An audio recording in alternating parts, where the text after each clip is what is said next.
Good day po sa ating lahat, Jess here po and welcome to our channel. Well, for this video, tatalakayin natin yung kadalasan tinatanong ng mga panyero natin through Facebook, sa Instagram, even sa TikTok. Yung katanungan na, what gear do I use? So, samahan nyo ako mga panyero. Let's go!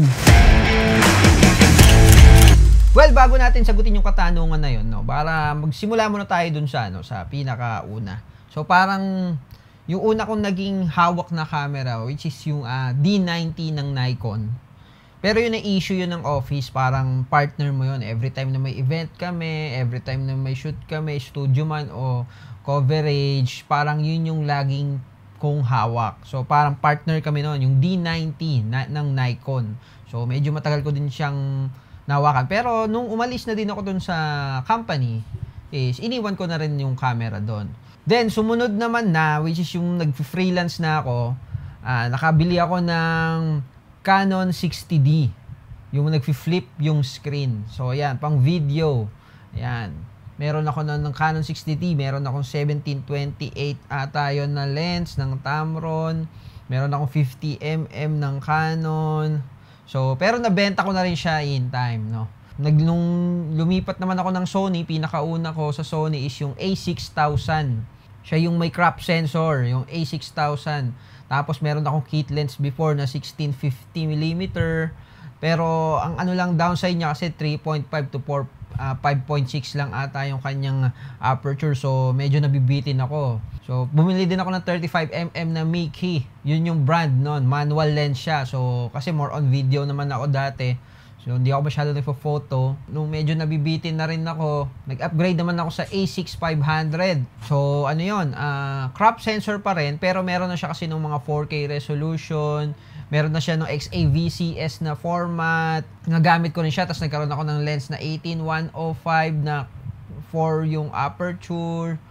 Tapos nagkaroon ako 70-200. Pero in time, nabenta ko rin, no? After nun, nag-upgrade ako sa Sony A7 II.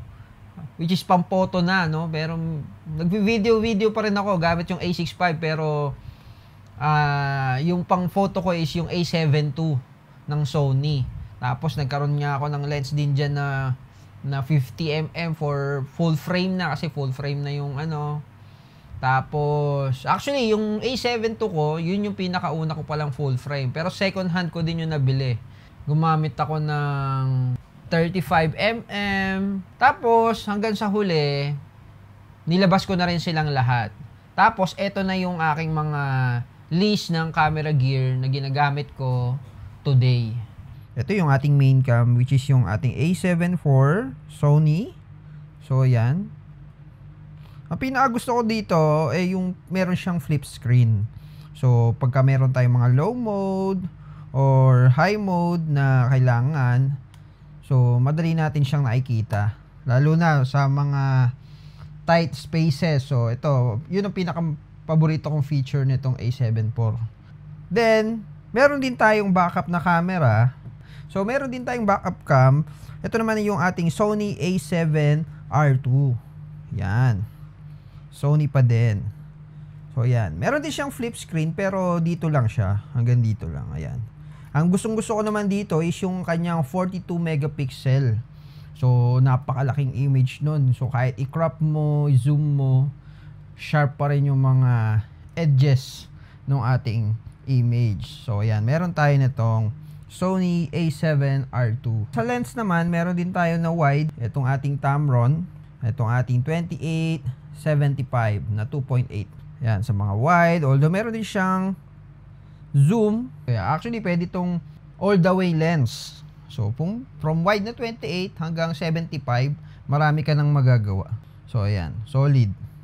Then next naman, pag mga portraits, meron tayo nitong 35 ng Sigma Art. Yan. 35. Ito naman ay 1.4. So kadalasan ginagamit ko to sa mga tight shot, like yung sa mga faces. Ayan, halimbawa sa earrings na nakasuot sa tenga. So, ayan, ginagamit ko yan madalas. 35 ni Sigma. Then, meron din tayo naman itong ating Viltrox na 85. So, ito, medyo malapit yung kulay niya dito kay Sony. So, 85. Ito naman ay 1.6. So, ayan, mga pang-portrait, pang-family. Ayan. Madalas natin itong ginagamit. Bokeh-bokeh. Ayan. 1.8 dito, pero doon sa 1.6 na pagka, parang na-update ata siya. Meron din tayong macro. Ayan. Pag mga details, yan, ginagamit natin yan. Yan. So, yun mga panyero, no? Yun yung mga gear na ginagamit ko as of today, no? In time, sana makapag-upgrade din tayo. So, baka may magtatanong dyan, bakit ako from Nikon to Canon, then naging Sony, no? Well, share ko na din po, no? Nung time kasi na una, syempre, Nikon, kung ano yung ipahawak sa akin nun, talagang gagamitin ko yun, no? So, yun kasi yung issue ng office. Then, bakit ako nag-60D? Kasi more on video talaga yung unang gusto kong gawin.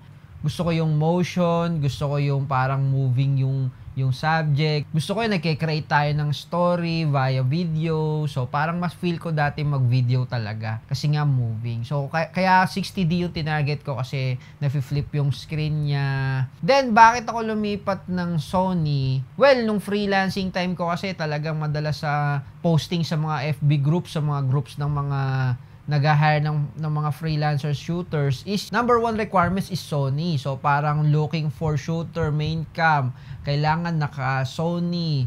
So, bakit? Siguro, hindi ko rin alam. Siguro, yung ibang mga studio owner nun, gusto nila yung color science nun, mas gusto nilang kulayan. Or yung iba, parang pag meron kang lente na wala siya, pwede kayong hiraman, vice versa, same mount kasi. So, parang, yun yung nire-require nila. Saka, kung bakit talaga, isa sa mga dahilan bakit ako from Canon naging Sony. Kasi kung naalala nyo, yung Canon, ang bigat nun. Tapos nung nag-Sony ako, same naman sila na crop, yung Sony A6000, ang laki nung iginaan nung aking mga dala-dala. From body, from lens, so sobrang liliit na. So sobrang natuwa ko kasi parang ang gaan nung naging mga binubuhat ko noon. In time, syempre, kailangan mag-upgrade. Tapos, nakikita ko na yung mga features ni Sony. Ang bilis.